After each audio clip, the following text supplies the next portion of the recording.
এখন মানে তার ইন্টারভিউর ওই যে ডক্টর আসিফ নজরুল তার ব্যাপারে তো বাজারে কথা আছে যে তিনি নিজেও হতে চেয়েছিলেন প্রধান উপদেষ্টা, এটা কিন্তু অনেকে বলছেন। তো আপনার কি মনে হয় আসিফ নজরুলের ভেতরে কি কখনো এই প্রবণতা দেখেছেন আপনাদের আকার ইঙ্গিতে? আমার জানা মতে 6 আগস্ট সন্ধ্যায় তো আমাদের মিটিংটা হয়। আমার জানা মতে এর আগে সেনাপ্রধান ওয়াকারুজ্জামানের সাথে ওই যে রাজনৈতিক দলগুলোর সাথে বৈঠকে ওনার সাথে ডক্টর আসিফ বৈঠক নজরুল ছিলেন। এবং এর পরের দিনও আমাদের মিটিংয়ের আগেও সম্ভবত ওনার সাথে একটা, আমি শিওর না, বৈঠক উনি হয়ে নিজেই থাকতে পারে। বলেছেন যে আলোচনা হয়। হ্যাঁ জি। হয়েছে, ঠিক আছে। তো তাহলে কিন্তু আমার ব্যক্তিগতভাবে কখনো মনে হয় নাই ওই সময়টাতে তো আমরাই মূল স্টিয়ারিং এর একটা জায়গায় ছিলাম। তো ওনার যদি আগ্রহ থাকতো উনি তো আমাদেরকে বলতেন বা আকারে ইঙ্গিতে বোঝানোর হয়তো চেষ্টা করতেন, বাট আমার কখনোই মনে হয় নাই উনি এরকম কিছু আকারে ইঙ্গিতে বা সরাসরি আমাকে বা আমাদেরকে বলেন নাই। বাট এখানে যখন এই আলাপগুলো চলছিল প্রথম দিকে, আমি যখন ওনাকে জানালাম 5 আগস্ট রাত 11টার দিকে আমরা ঢাকা ইউনিভার্সিটিতে এসে আলোচনা করছিলাম, সারা দেশে ভায়োলেন্স বন্ধ করার জন্য আহ্বান জানাচ্ছিলাম, ভিডিও বার্তা দিচ্ছিলাম, তখন তিনি আসলেন। এবং তার থেকে আমরা শুনলাম যে ক্যান্টনমেন্টের মিটিংয়ে কী কী আলোচনা হয়েছে। তো তিনি বললেন, তো তাকে যখন আমি তখন বললাম যে ডক্টর মোহাম্মদ ইউনূস রাজি হয়েছেন, তখন তিনি অনেকটা অবাক হলেন যে মানে তিনি আশা করেন নাই যে রাজি হবেন। এবং একই এক্সপিরিয়েন্স আমার ডক্টর আলী রিয়াজ স্যার, ওনাকেও আমি যখন প্রথমে বলেছিলাম যে আমরা ডক্টর মোহাম্মদ ইউনূসকে চাই, তখন তিনিও বলেছেন যে ডক্টর মোহাম্মদ ইউনূস রাজি হবেন না। এবং ওনারা মোটামুটি শক হয়েছেন যখন শুনেছেন যে রাজি হয়েছেন, তখন উনি বলেছেন যে তোমরা রাজি করাতে মানে পেরেছো।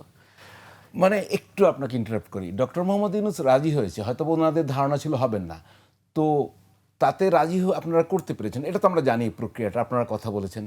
তো তাতে আনন্দিত না হয়ে শকড হলেন কেন এই ইউনূস ডক্টর আসিফ না, নজরুল এবং আলী রিয়াজ? আমি ডক্টর মোহাম্মদ ইউনূসের বিষয়ে তার যারা কলিগ বা তার সাথে কাজ করার অভিজ্ঞতা যাদের আছে, ডক্টর আসিফ নজরুলেরও আছে, আলী রিয়াজ স্যারের আছে, বদিউল আলম মজুমদার স্যারের আছে। তো ওনাদের সাথে যখন আমার যতবারই কথা হয়েছে, ওনারা কেউই আসলে এটা নিয়ে সার্টেন ছিলেন না যে তিনি রাজি হবেন। ওনারা কনফিডেন্সের সাথে বলছিলেন যে তিনি রাজি হবেন না। এবং এর আগেও আরও যাদের সাথে কথা হয়েছে, যারা ডক্টর মোহাম্মদ ইউনূসকে ব্যক্তিগতভাবে চেনেন, তো তাদের একটা এক্সপিরিয়েন্সের জায়গা হচ্ছে সম্ভবত 2007 সালের সময়কার ঘটনায় ডক্টর মোহাম্মদ ইউনূস রাজি হন নাই। তো তারা কোনোভাবেই, তো তারা যখন জানতে পেরেছেন, আর ডক্টর মোহাম্মদ আলী রিয়াজও কিছুটা শকডই হয়েছেন যে তিনি রাজি হয়েছেন, এবং আমাকে জিজ্ঞেস করেছেন যে কিভাবে রাজি করলা। তো ডক্টর মোহাম্মদ ইউনূসকেও আমাদের অনেকটা ইমোশনালিও বলতে হয়েছে যে দেশে এত মানুষ জীবন দিচ্ছে, আপনারা তো দায়িত্ব আছে। এবং তিনি তখন পরবর্তীতে আরো বিচার ইমপ্রেশন কি ছিল আপনার আসিফ নজরুল এবং আলী রিয়াজের? দুজনই মোটামুটি একটু মানে শক হয়েছেন, ওনারা আশা করেন নাই যে সম্ভবত রাজি হবেন। হ্যাঁ, তো আমার মনে হয়েছে যে ডক্টর মোহাম্মদ ইউনূসের সাথে পরিচিত যারা আছেন, ইভেন ওনার টিমের সাথেও যাদের মাধ্যমে আমার যোগাযোগটা হচ্ছিল, ওনার টিমে একজন আছেন মঈন। ডক্টর মোহাম্মদ ইউনূসকে তো রাজি করিয়ে ফেলেছেন, যদি রাজি না হতেন তাহলে আপনাদের অপশনে কি আলী রিয়াজ অথবা ডক্টর আসিফ নজরুল থাকতেন? অবশ্যই আমাদেরকে সেকেন্ড অপশন তো মানে ভাবতে হতো। সেই সেকেন্ড অপশন কি ছিল আপনাদের কাছে? আমাদের কাছে ছিল না অ্যাকচুয়ালি, কখনো অ্যান্ড চিন্তা আমাদের কাছে অ্যাকচুয়ালি এটা ছিল না বলেই খুব ডেসপারেটলি আমরা ডক্টর মোহাম্মদ ইউনূস, কারণ দেখেন ওই সময় দেশের যেই ইকোনমিক ক্রাইসিস, তারপরে দেশের যেই ডিপ্লোম্যাটিক ক্রাইসিস, কারণ ভারত তো এই পরিবর্তনটাকে সহজভাবে নিচ্ছিল না, দেশের ইন্টারনাল যেই অনৈক্যের সম্ভাবনা, সব কিছুতে আমাদের মনে হয়েছে ব্যক্তিত্বের জায়গা থেকে এবং কমিউনিকেশনের জায়গা থেকে, শ্রদ্ধার জায়গা থেকে, অবশ্যই বিএনপি জামাত সবার কাছে তিনি শ্রদ্ধেয় ব্যক্তিত্ব ছিলেন, তাকে ছাড়া অন্য কাউকে দিয়ে এই ক্রাইসিসগুলো আমরা মোকাবেলা করার বিষয়ে আমরা কনফিডেন্ট ছিলাম না। প্রফেসর ইউনূসের সাথে প্রথম কার কথা হয় আপনাদের মধ্যে? আমারই যোগাযোগ হয়। কিভাবে একটু একটু একটু সংক্ষেপে বলেন। আমি যখন ডিবি থেকে ছাড়া পাই 1 আগস্ট, ছাড়া পাওয়ার পরেই আমরা তো মোটামুটি সার্টেন যে 1 দফার ঘোষণা দিব, শেখ হাসিনার পতন করতেই হবে, এটা এখান থেকে আর গো ব্যাক নাই, ওয়ে ব্যাক নাই। তো তখনই পরবর্তীতে কি হবে এটাও আমাদেরকে ভাবতে হচ্ছিল একই সাথে।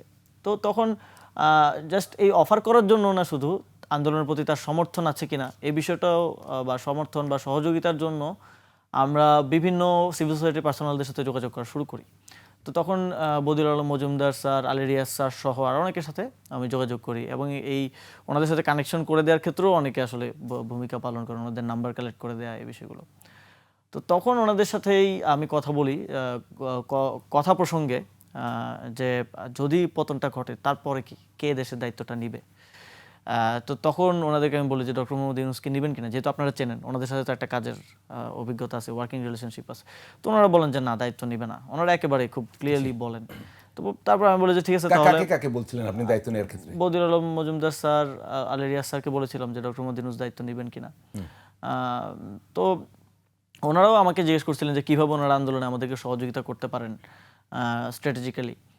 তো পরে আমি বললাম ঠিক আছে, দায়িত্ব না নিলেও আমি একটু যোগাযোগ করি। আমাকে কন্ট্যাক্ট নাম্বার ওনারা আমাকে দিলেন, ডক্টর মোহাম্মদ ইউনূসের একজন সহযোগী মঈন ভাই, ওনার কন্ট্যাক্ট নাম্বার দিলেন, ওনার সাথে যোগাযোগ করলাম। আমি শুনলাম যে ডক্টর মোহাম্মদ ইউনূস অসুস্থ কিছুটা। তো আমি যোগাযোগ করার চেষ্টা করেছি, এটা জানতে পেরে তিনি একটা টেক্সটে আমাদেরকে একটা বার্তা দিলেন, এবং তিনি সেখানে গণঅভ্যুত্থানের প্রতি, আন্দোলনের প্রতি ওনার সমর্থন এবং সহযোগিতার কথা এবং আমাদেরকে সাহস দেওয়ার মতো একটা বার্তা দিলেন। ওনার সাথে 3 তারিখ আমার খুবই স্লাইটলি কথা হয়েছিল কিছুটা, এবং তখনও মানে ওনাকে প্রধান উপদেষ্টা আমরা করতে চাই বা অভ্যুত্থান সফল হলে উনি দায়িত্ব নিতে হবে, খুব ক্লিয়ারলি ওনাকে না বললেও আকার ইঙ্গিতে আমি বলেছি, কারণ তখনও তো আমরা জানি না যে পতন হবে কি হবে না। এবং তিনি তখন খুব ক্লিয়ারলি আসলে রাজি হন নাই আর কি। তিনি বললেন যে তোমরা অন্য কাউকে দেখো, প্রয়োজনে আমিও সাজেস্ট করতে পারি, বাট আমি এই ধরনের, আমাকে এর আগেও বলা হয়েছিল আমি এই ধরনের দায়িত্ব নিতে আসলে আগ্রহী না। তারপর বললাম যে আপনি বিবেচনা করেন, বাট আমাদের দিক থেকে আমরা আসলে দেখতেছি না সেভাবে আর কাউকে। এরপরে ওনার টিমের সাথে কন্টিনিউয়াস আমার আলাপ হচ্ছিল, বাট ওনার সাথে আবার কথা হয় 5ই আগস্ট, যখন শেখ হাসিনা আসলে পালিয়ে যায়। 5 আগস্ট সন্ধ্যায় ওনার সাথে আমরা চ্যানেল 24 অফিসে ছিলাম, সেখানে নাহিদ ইসলাম এবং আমি একসাথে ওনার সাথে কথা বলি। উনি তখনও আসলে খুব একটা রাজি হচ্ছেন না আর কি, এরকম অবস্থা।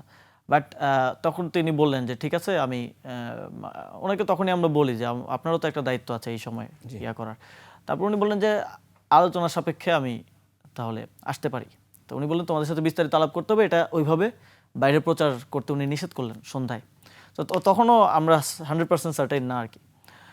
তারপরে আবার ওনার সাথে এই মাঝখানে আমরা তারেক রহমানের সাথে বৈঠক করলাম।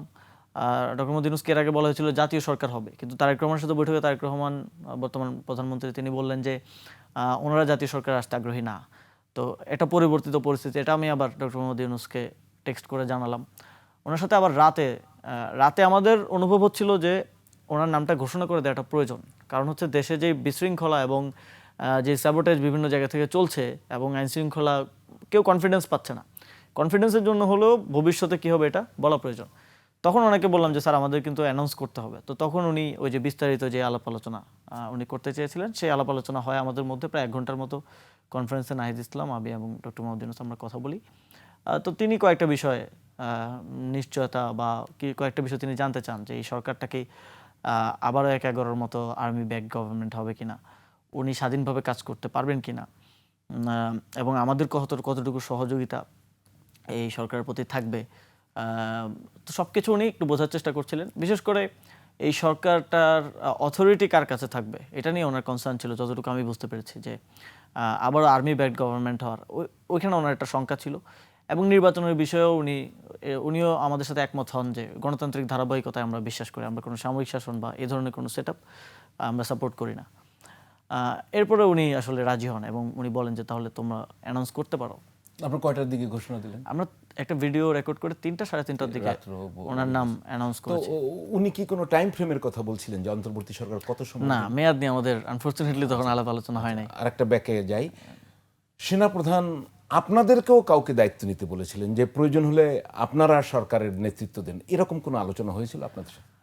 আমার ঠিক দীর্ঘ আলোচনা হয়েছে, এর মধ্যে হয়তো অনেক ধরনের কথাই হয়েছে, বাট আমার ঠিক স্পেসিফিকলি মনে পড়ে না যে আমাদের কাউকে দায়িত্ব নিতে। হয়তো আকার ইঙ্গিতে যখন উনি বলছিলেন যে সালাউদ্দিন আহমেদ হতে পারেন, ডক্টর আসিফ নজরুল হতে পারেন, বা অন্য যে কেউ হতে পারে, আপনাদেরও কেউ হতে পারেন, এইভাবে হয়তো বলেছেন, বাট অতটা মিন করে বলেছেন বলে আমার মনে হয়নি। বাট ওনার উদ্দেশ্যটা অন্য কে দায়িত্ব নেবে এটা ছিল না, ওনার উদ্দেশ্য ছিল ডক্টর মোহাম্মদ ইউনূস যেন না আসেন আর কি।